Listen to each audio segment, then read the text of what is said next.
esperar a que los niños salgan a sus clases. Hermanos, todavía hay agua por si alguien se anima. Todavía tenemos agua, ¿verdad? Me ha pasado que he bautizado o en el momento o despuesito, ¿verdad? Alguien me dice, pastor, hay agua aquí, impide que sea bautizado, ¿verdad? ¿Crees en el Señor Jesucristo? Creo de todo corazón. Vámonos otra vez al agua. Entonces, por eso hago la invitación. Oramos, hermanos. Padre, en el nombre del Señor Jesús, pedimos tu ayuda, tu bendición, y pedimos que hoy nos hables y que hoy podamos aprender más de tu iglesia.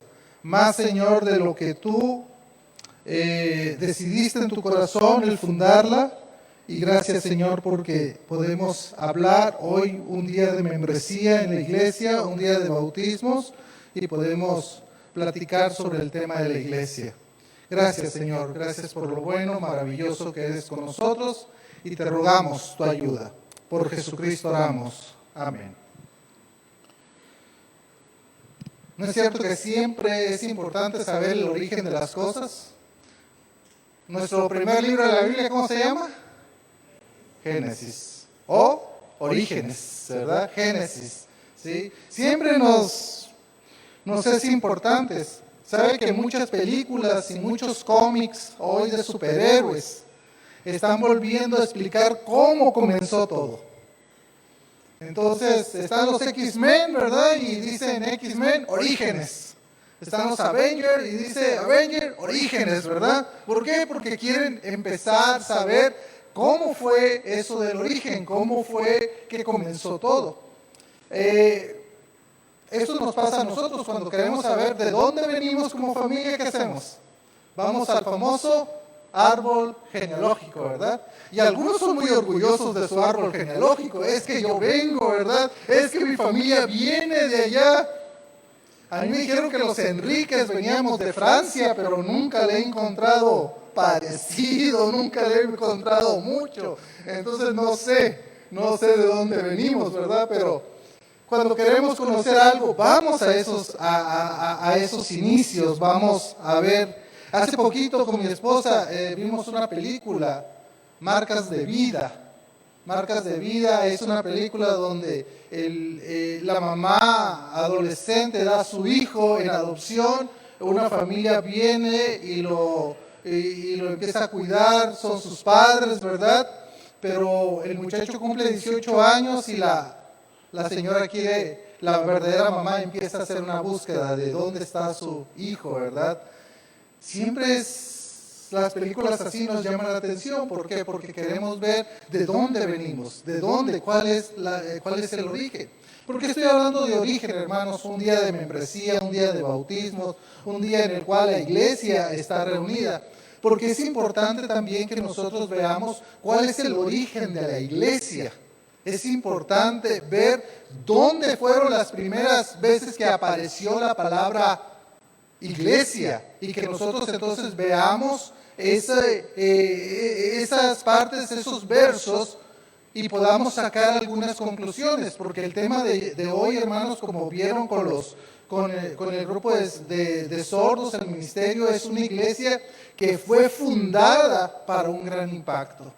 La iglesia que el Señor Jesús, ahorita vamos a ver, dijo, edificaré mi iglesia, tenía propósitos claros de ser fundados. Y es lo que quiero que analicemos, esos pasajes bíblicos en los cuales vamos a ver la importancia de la iglesia. Una persona me dijo hace tiempo, pastor, ¿a quién se le ocurrió fundar la iglesia? Mire, si la iglesia, dicen los noticieros, que es un lugar de ladrones, van, me quitan mi dinero, ¿verdad? Ahora imagínense estar sentado de 30 a 40 minutos escuchando a un predicador aburrido, ¿sí? No, ¿a quién se le ocurrió? En la pandemia extrañamos la iglesia, ¿no es cierto? Extrañamos el reunirnos, extrañamos el venir juntos y poder pasar tiempos alegres juntos. Pero también nos dimos cuenta que había otra manera de cómo congregarse, y yo le llamo la iglesia del aire, ¿verdad? La iglesia del aire es aquella iglesia donde usted pone un dispositivo y se conecta y ya no tiene por qué venir a una iglesia como esta.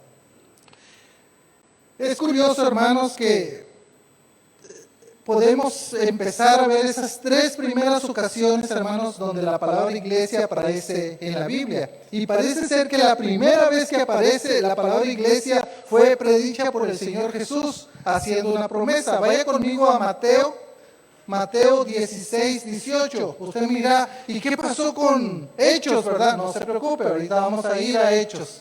Mateo 16, capítulo 16, el verso 18. Y ahí vamos a aprender lo primeritos, hermanos. El primer origen, ¿verdad? Que la promesa de Jesús fue edificar su iglesia. Fíjense cómo dice Mateo 16, versículo 18. Dice, y yo también te digo que tú eres Pedro, y sobre esta roca edificaré mi iglesia, y las puertas del Hades no prevalecerán contra ella. ¿Sabe que aquí el escritor Mateo es la primera vez que se está utilizando la palabra iglesia? En Mateo capítulo 1, 2, 3, en nada de Marcos, en nada de Lucas, en su primer tratado, aparece la palabra iglesia, sino aquí es la primera vez que aparece. Y si se da cuenta, la palabra iglesia dice que el Señor Jesús edificará mi iglesia, dice ahí. Y aquí debemos de poner mucha atención, hermanos, porque el capítulo 16 de Mateo nos va a empezar a decir cuál era ese contexto, y el contexto tiene que ver con una confesión. Jesús pregunta, ¿quién dice los hombres que es el Hijo del Hombre? Y hay respuestas, verso 14, Juan el Bautista, Elías, otros Jeremías y algunos otro profeta. Pero ¿sabe qué era lo importante? Lo que diga la gente no importa, lo que pensaban sus discípulos era lo que importaba. Porque la pregunta en el verso 15, ¿y vosotros quién decís que yo soy? La gente puede pensar muchas cosas de Jesús, pero su círculo cercano, sus discípulos, ¿qué pensaban de él? Y respondiendo Simón Pedro, dijo, tú eres el Cristo, el Hijo del Dios viviente. Una confesión tremenda, hermanos, si usted se da cuenta, tú eres el enviado, tú eres el Hijo del Dios viviente. Entonces le respondió Jesús diciéndole, bienaventurado eres Simón, hijo de Jonás, porque no te lo reveló carne ni sangre, sino mi Padre que está en los cielos. Y yo también te digo que tú eres Pedro, y sobre esta roca edificaré mi iglesia.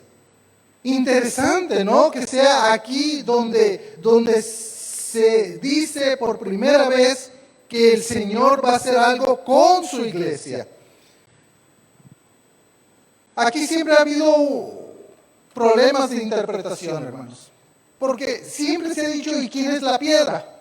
¿Quién es la roca? Porque dice, voy a edificar una promesa, lo voy a hacer, pero sobre esta roca. Y la pregunta es, ¿quién es la roca? Porque parece ser que en el texto griego, hermanos, Petros, Petra, son palabras muy similares. Uno quiere decir una piedra pequeña, otro quiere decir una piedra grande, pero Jesús hablaba el arameo también, y en el arameo no hay distinción de palabras, como lo había en el texto griego. Entonces, ¿qué está queriendo decir el Señor Jesús? Por lo largo de toda la historia se han dado tres interpretaciones de este pasaje. La primera interpretación, dijo Lutero lo siguiente: cuando Jesús dijo que iba a edificar su iglesia, es en base a la confesión que acaba de hacer el apóstol Pedro. ¿Sí? Tú eres el Cristo, el Hijo del Dios viviente. Sobre eso, sobre esa confesión, sobre esa verdad, se construye la iglesia. Bueno, podría ser. Por lo general, la segunda interpretación tiene que ver que la piedra o la roca es el apóstol Pedro.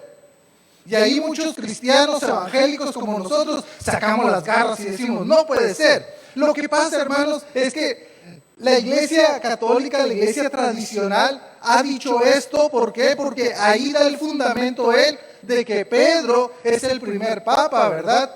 De que es el vicario de Cristo, de que Pedro entonces tiene una posición importante en la iglesia católica. Entonces nosotros decimos, no, miren, si el texto es muy claro, a ti te digo piedra chiquita, que sobre esta piedra grande se va a edificar la iglesia. Entonces tenemos ese conflicto, ¿verdad? Entonces nosotros damos la tercera interpretación. La tercera interpretación es que la iglesia está edificada sobre Cristo, porque Él es la piedra grande, ¿verdad? Y está bien, es buena interpretación. Si ustedes van a Efesios conmigo, vaya conmigo por favor, Efesios capítulo 2. Efesios capítulo 2. Bueno, ya no traemos casi Biblias, ¿verdad, hermano? Pero vaya con su dispositivo. Dice, versículo 20, 2:20, dice, edificaos sobre el fundamento de ¿quiénes? De los apóstoles. Entonces los apóstoles sí son ¿un qué? Un fundamento. Entonces Pedro es fundamento de la iglesia. Sí, es un fundamento de la iglesia. Entonces hay que edificarse sobre el fundamento de los apóstoles, pero no queda ahí. Y dice, y profetas, siendo la principal piedra del ángulo, ¿quién?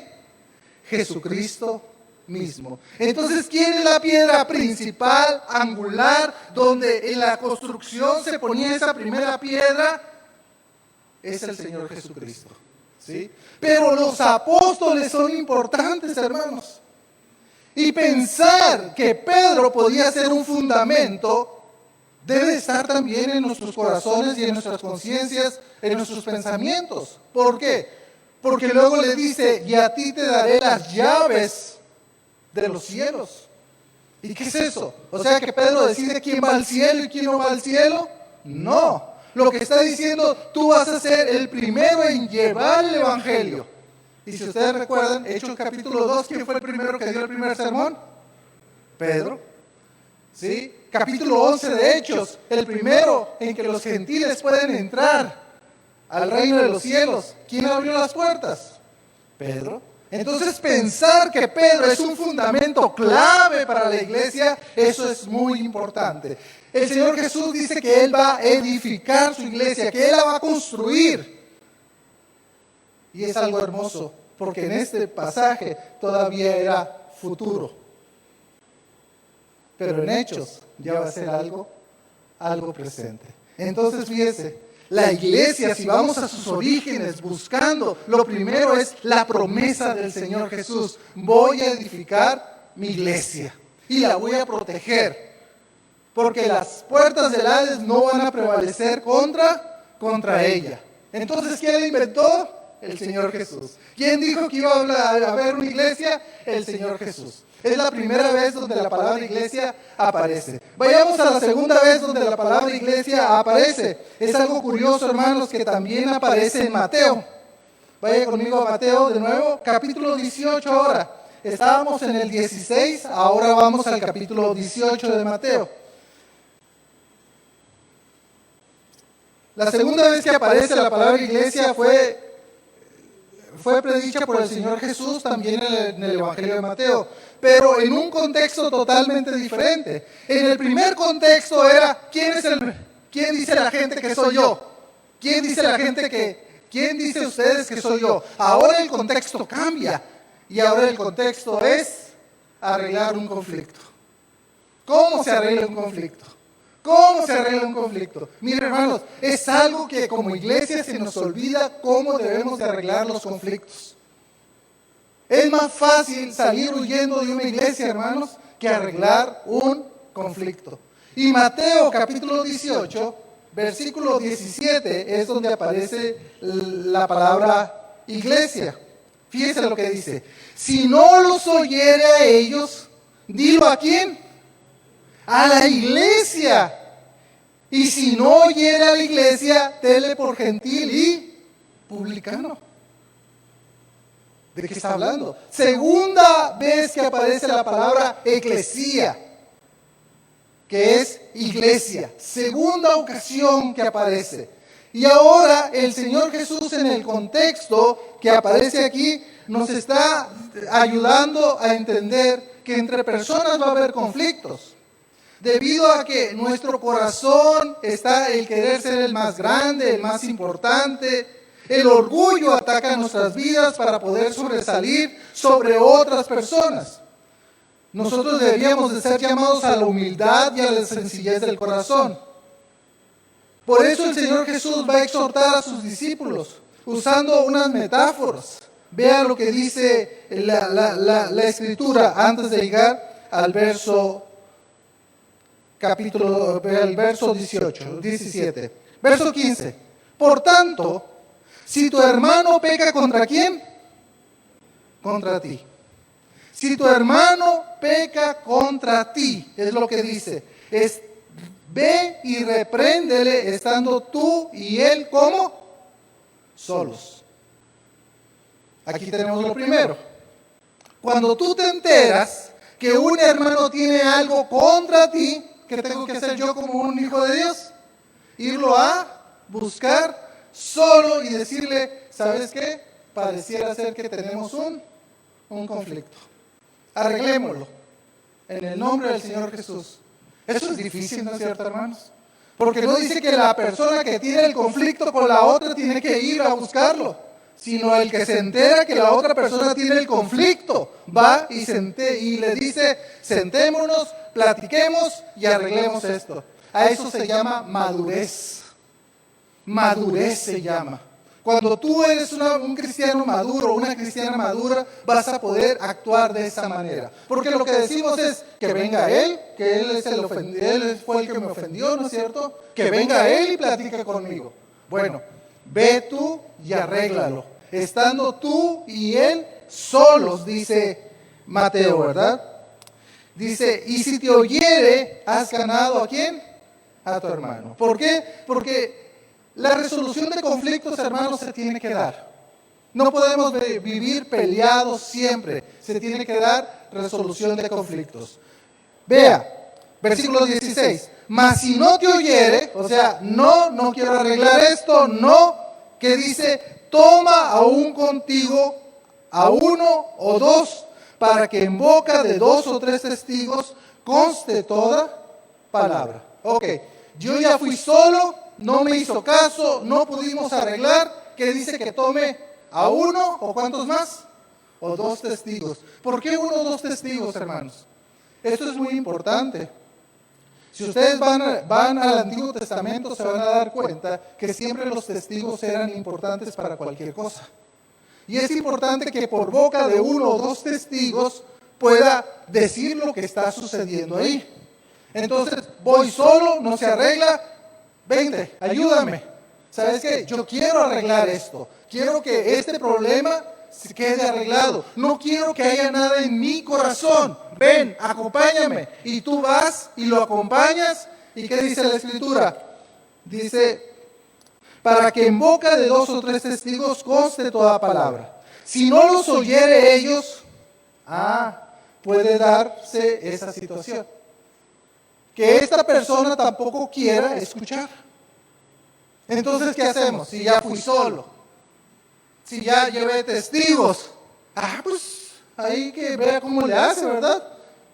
¿No dice Pedro que en cuanto dependa de mí, estemos bien con quién?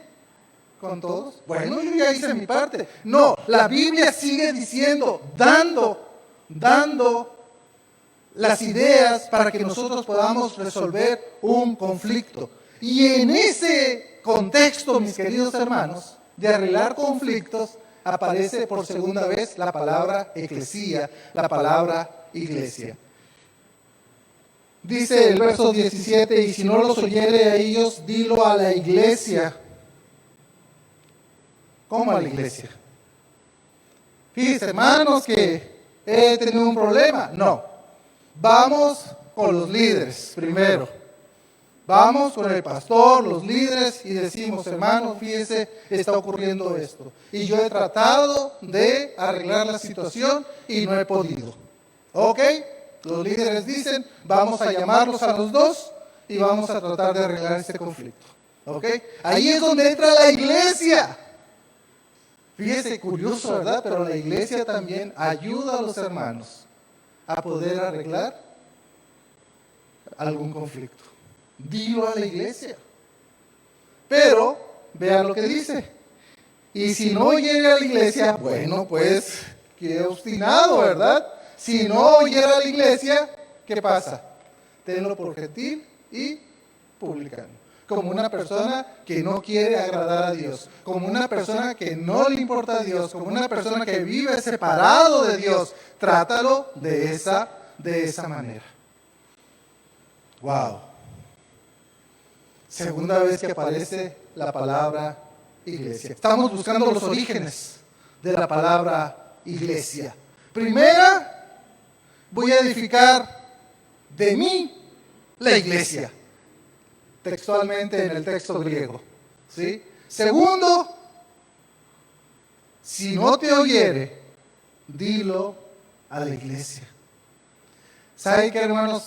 Si somos muy honestos, no nos gusta arreglar conflictos y que la iglesia se meta, ¿no es cierto? Bueno, pero esa es la tercera instancia. La primera es voy yo solo, la segunda es llevo 1 o 2 testigos, la tercera es la iglesia. Y siendo honestos, hermanos ancianos, ¿verdad? Que es algo que tratamos de evitar muchas veces, ¿verdad? El hacer una confrontación, el tener que llamar a 2 personas, pero es necesario también hacerlo, según lo que dice la palabra de Dios. Entonces, la iglesia está para ayudar a los hermanos a poder solucionar conflictos. Por eso hay un libro que se llama El Pacificador. No sé si lo han visto, si lo han leído, si no, léanlo, hermanos, porque es muy importante. Lo que me llama la atención de que haya conflictos en la iglesia, hermanos, es que somos humanos, somos seres humanos. Nos gustan los conflictos muchas veces. O pensamos, interpretamos lo que otra persona está queriendo decir. Yo recuerdo de una persona hace poco que me dijo, ay, pastor, me volteó la cara. Y yo, apenado, ¿verdad? ¿Pero por qué? No me di cuenta. No es que pasó al lado mío y me volteó la cara, ¿verdad? Lo siento, ni lo hice inconsciente, a lo mejor iba pasando, no sé lo que pasó conmigo, a lo mejor me había peleado con mi mujer, con mi hijo, a lo mejor un hermano sí me hizo mala cara, no sé qué pasó, ¿verdad? Pero perdóneme. Muchas veces uno ofende o uno hace daño sin querer hacerlo, hermanos. Por eso es tan importante que en la madurez cristiana que hay en cada uno de nosotros podamos ir y preguntarle al hermano o a la hermana, ¿qué está sucediendo? Ya no me saludas como antes, ya no me das mi abrazo, ya no pasa esto. ¿Tenés un conflicto conmigo? ¿Hay algún problema para solucionarlo en este momento? La iglesia está metida aquí, hermanos. Y usted, siendo parte de una iglesia, recuerde que la iglesia la vemos en 2 vías. La iglesia universal, donde están todos los creyentes de todos los tiempos, desde Pentecostés hasta el día de hoy. Esa es la iglesia universal. Pero también está la otra vía, la iglesia local. Nosotros somos una iglesia local ubicada en San Cristóbal, con un nombre propio, Iglesia Bíblica El Camino. Somos una iglesia local. Y en esta iglesia local puede haber conflictos. ¿O no? ¿Sí? Y cuando eso ocurra, mi querido hermano, mi querida hermana, ya sabe cómo arreglar un conflicto. ¿Según qué? Mateo 18. A mí me encanta porque nuestro hermano Julio Martínez, presidente del grupo de los ancianos, siempre nos recuerda. Pero si ahí está en Mateo. ¿Cómo se debe solucionar un conflicto, verdad? Ahí está, léalo. Y es cierto, hermanos, aquí está. Hagámoslo. ¿Pero qué se requiere? Madurez. Porque si no, vamos a estar enojados, vamos a voltear cara. Ya no voy a salir por esa puerta porque dice poner el pastor y mejor me voy por la otra, ¿verdad? Prohibido salir por esa puerta, hermano. Nomás los autorizados pueden salir. La segunda ocasión fue esta. ¿Y cuál sería la tercera ocasión que aparece la palabra iglesia? Vayan conmigo. Vámonos a Hechos, hoy sí. Hechos capítulo 5. Hechos capítulo 5. Hoy sí volvimos a Hechos, hermanos. Para los que no saben, estamos llevando una serie de predicaciones de Hechos.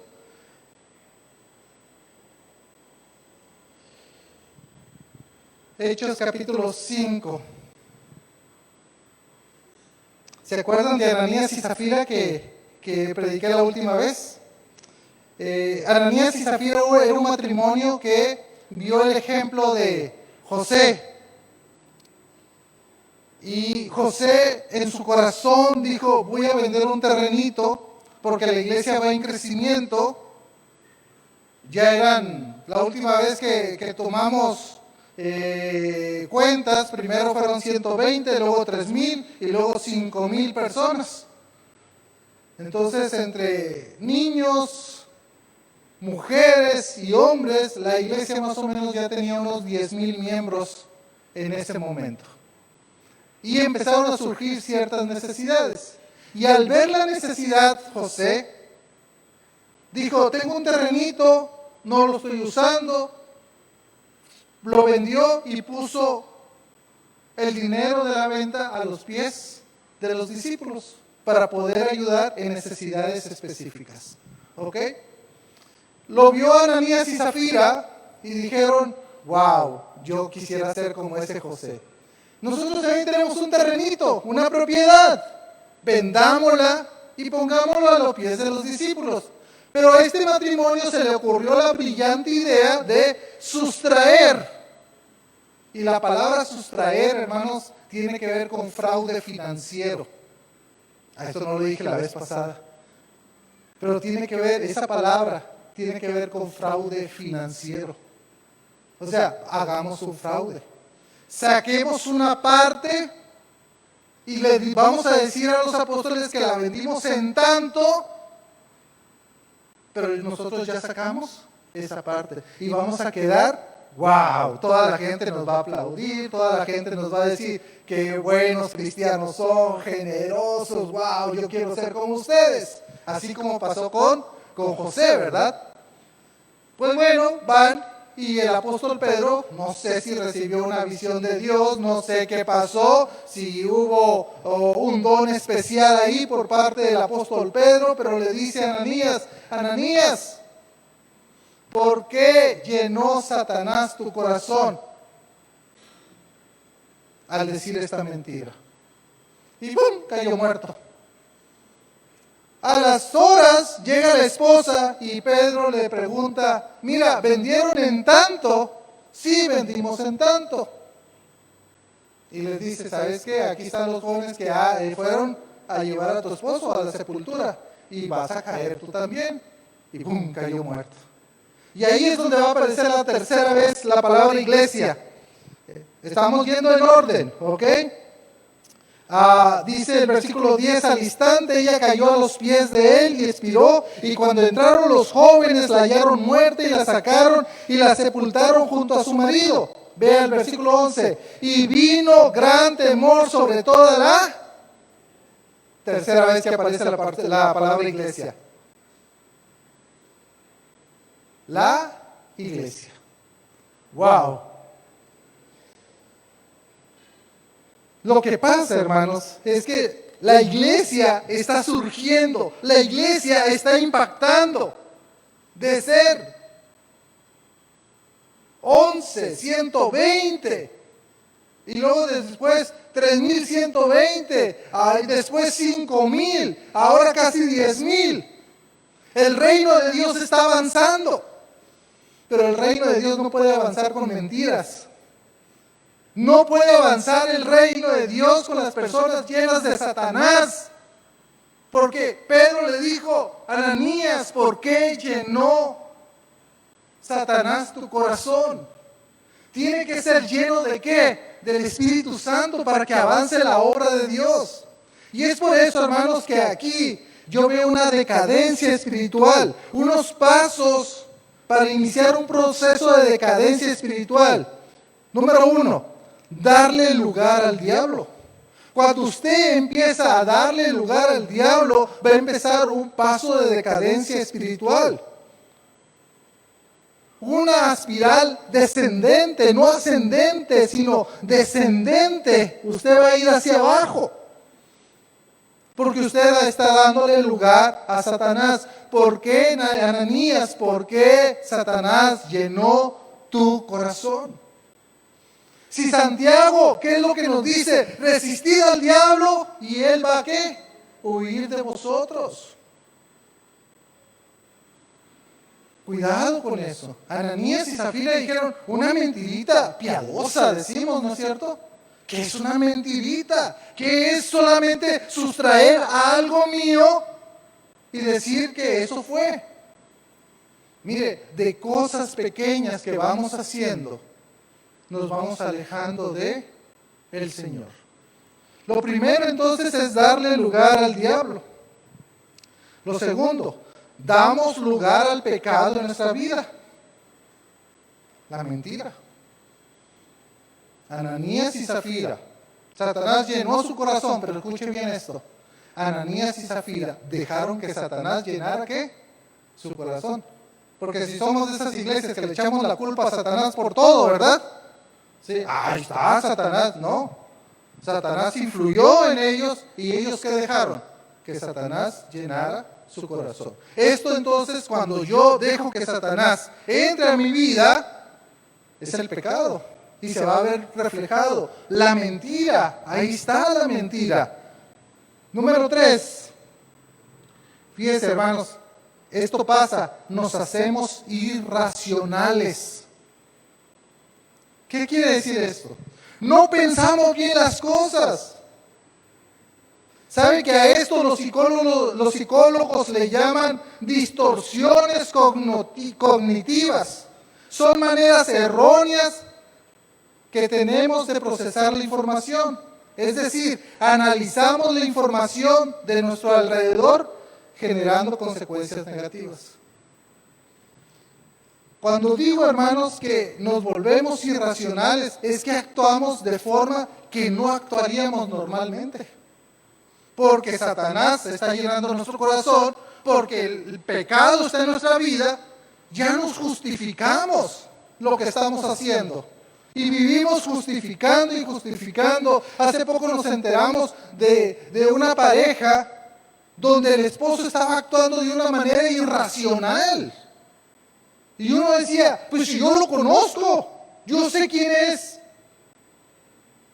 Pero el pecado lo estaba llevando a reaccionar de una manera irracional. De esas veces que tú dices, es que no eres tú, no sé qué está pasando. Porque el pecado nos ciega nuestro entendimiento, ciega nuestra vista, ciega nuestro entendimiento. Y como estoy en medio del pecado, quiero seguir satisfaciendo ¿qué? La carne. No darle lugar a Satanás, darle lugar al pecado, esto nos hace irracionales y le fallamos a Dios, hermanos, número 4. Mire, la mentira de Ananías y Zafira no fue a Pedro. No fue a la comunidad. ¿A quién fue? A Dios. O sea, Dios no sabía que ellos habían sacado ese dinero. Dios lo sabía. Si Dios conoce todo. Nadie podemos engañar a Dios. Y hay gente que piensa que puede engañar a Dios. Es que voy a hacer esto. Nadie me ve. No, sí, te está viendo ¿quién? El Señor. Un canto que aprendí de niño, de adolescente mejor dicho, era: cada paso que das por la senda del mal, hay un Dios que te ve. Entonces, no es que mi esposa no me esté viendo, no es que los ancianos no me estén viendo, o que la iglesia no me está viendo. Sí, pero hay alguien que me está viendo, y ese es nuestro Dios. ¿Le fallamos a Dios, hermanos? Y número 5, vienen consecuencias a nuestra vida. ¿Qué pasó con Ananías y Zafira? Cayeron muertos. Tal vez nosotros no vamos a morir de esa manera, hermanos. No vamos a caer fulminados, ¿verdad? Pero sí a lo mejor nuestro matrimonio se va a la borde.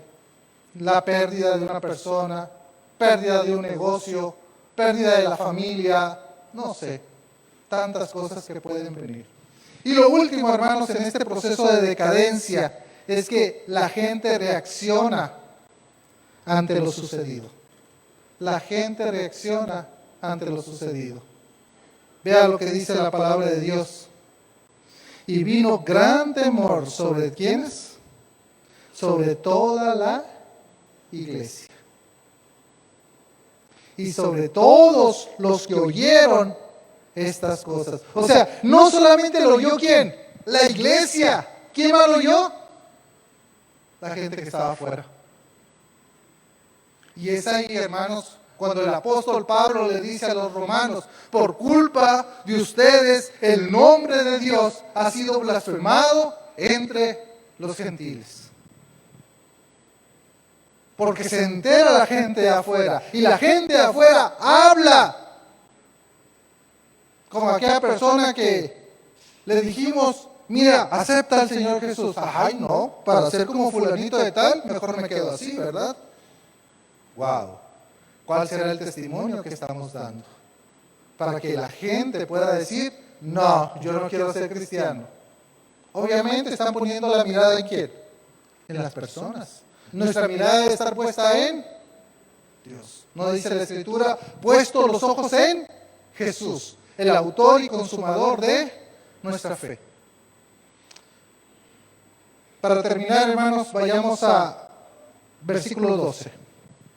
Porque como hemos visto pasos para la decadencia, podemos ver pasos para acrecentar nuestra vida espiritual.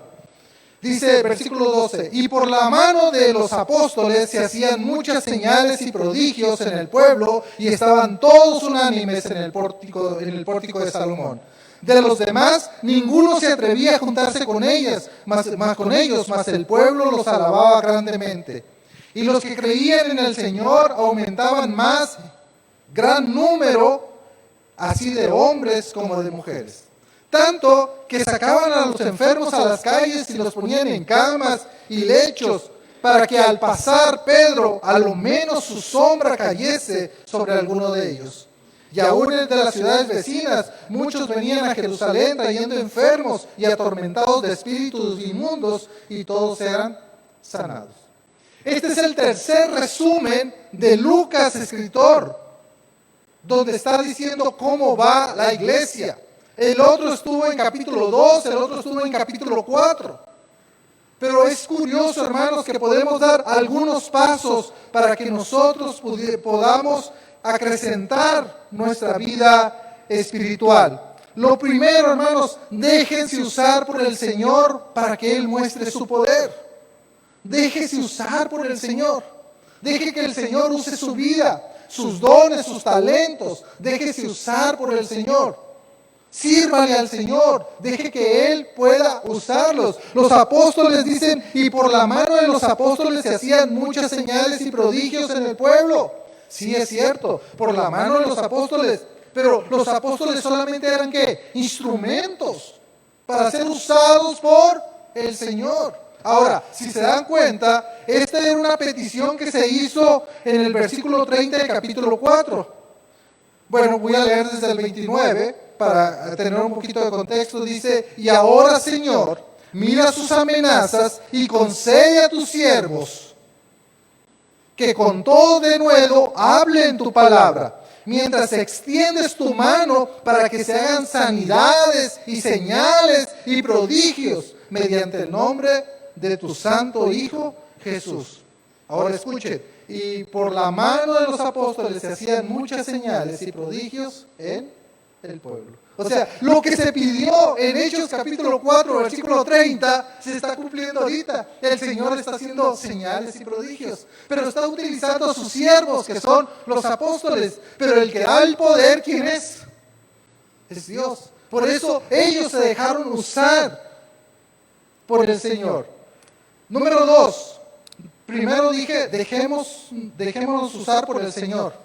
Número 3, demostrar que somos uno. Miren lo que dice la Escritura. Y estaban todos unánimes en el pórtico de Salomón. Estando de acuerdo, como iglesia debemos de estar juntos en un común acuerdo. Literalmente lo que está diciendo, una misma mente. Que tengamos una misma mente.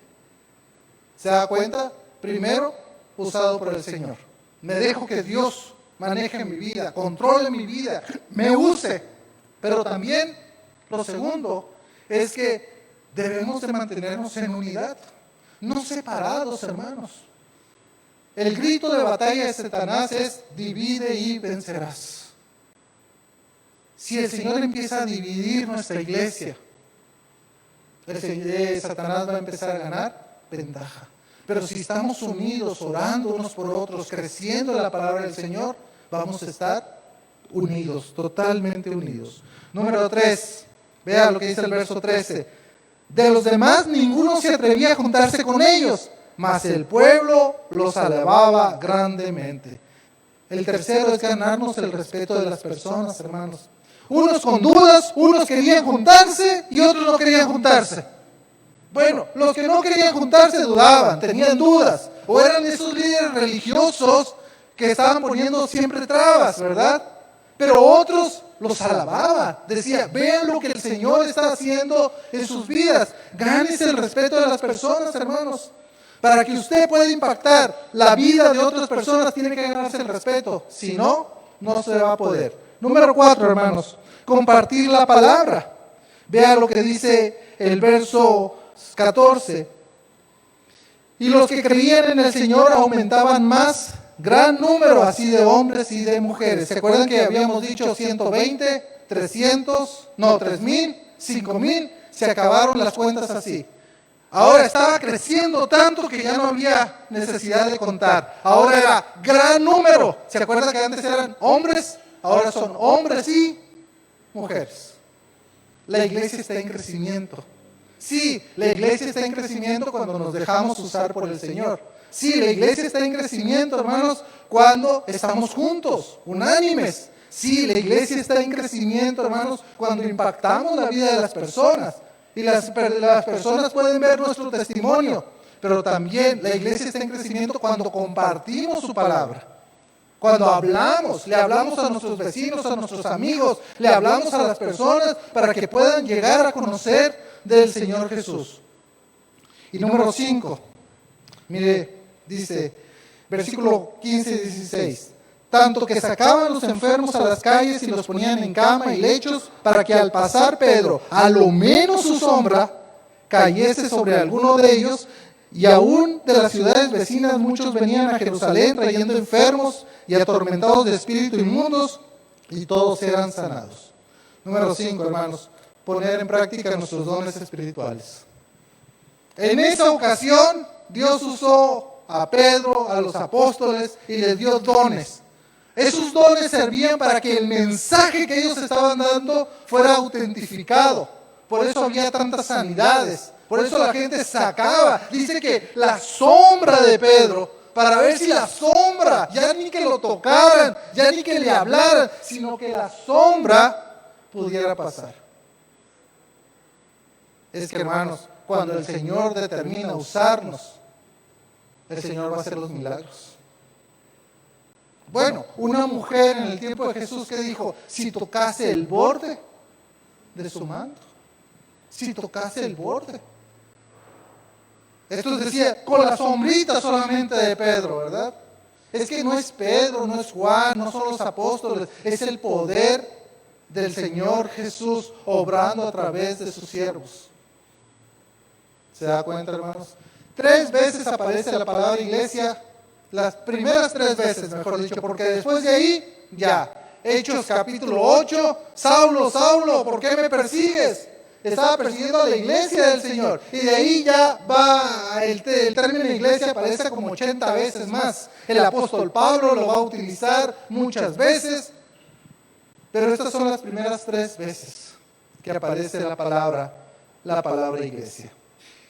¿Qué aprendemos, hermanos? Número 1. La iglesia no es un invento humano. Por lo tanto, no debe ser algo que nos dé pesar. Ay, tengo que ir a la iglesia. Es domingo, tenemos que ir a la iglesia, ¿verdad? Ay, no. Ojalá tuviera otra cosa más importante que hacer. ¿Sí? No, no es un invento humano, no es algo aburrido, no es algo que sea algo castigo, ¿verdad? De castigo vas a ir a la iglesia, le dicen al muchacho, ¿verdad? No. O existe la otra cosa, si vas conmigo a la iglesia te dejo ir a la fiesta. Ah, caray. ¿Sí? Tenemos que hacer algo para que los muchachos vengan con nosotros, ¿no es cierto? Y estén aquí. Y dicen los muchachos, tan aburrido el predicador, ¿verdad? ¿Para qué vamos? Gracias a Dios hay aire acondicionado, hermanos, porque si no, con este calorcito, complicado, ¿verdad? Recuerde que la iglesia no es un invento humano. El Señor dijo, voy a construir, voy a edificar mi iglesia. Es del Señor Jesucristo. Él pagó con su sangre por la iglesia. Él pagó. Lo segundo, hermanos, es que la iglesia puede ayudarte con tus conflictos que tienes si es necesario. Si estás pasando un tiempo de matrimonio complicado y necesitas un consejo, en la iglesia tenemos gente que te puede ayudar. Si estás pasando un tiempo difícil, te podemos ayudar. Si no te hablas con un hermano porque algo sucedió, ya sabes los pasos que hacer. Ve tú primero, si no te oyere, trae testigos, si no te oyere, dilo a quién, a la iglesia. Por años se malinterpretó eso de irlo a la iglesia, ¿verdad? Y pasaban todos los ancianos, ¿verdad? Hermanos, el hermano fulanito está en disciplina. Híjole, qué necesidad había de enterarnos de todo lo que hizo, ¿no es cierto? ¿Sí? Malinterpretamos eso. Dilo a la iglesia es que la iglesia te pueda ayudar. Que la iglesia pueda tomar cartas en el asunto, que la iglesia pueda sentarte a ti, al ofensor, y que puedan llegar a un acuerdo. Y lo tercero, hermanos, ¿cómo vas en esa decadencia espiritual? Ojalá que no estés metido en ese proceso, ¿verdad? Sino que salgas volando de ahí y empieces a crecer en esa espiral ascendente, no descendente, sino ascendente, que empieza a ser usado por el Señor. Yo espero, hermanos, que en un domingo como este, de bautismos y de membresía, podamos entender un poquito más qué es la iglesia, y que podamos entender que la iglesia no es un lugar de tormento, que la iglesia no es un lugar de castigo, no, la iglesia es un lugar de bendición. Porque para eso fue fundada, para ser una iglesia de gran impacto.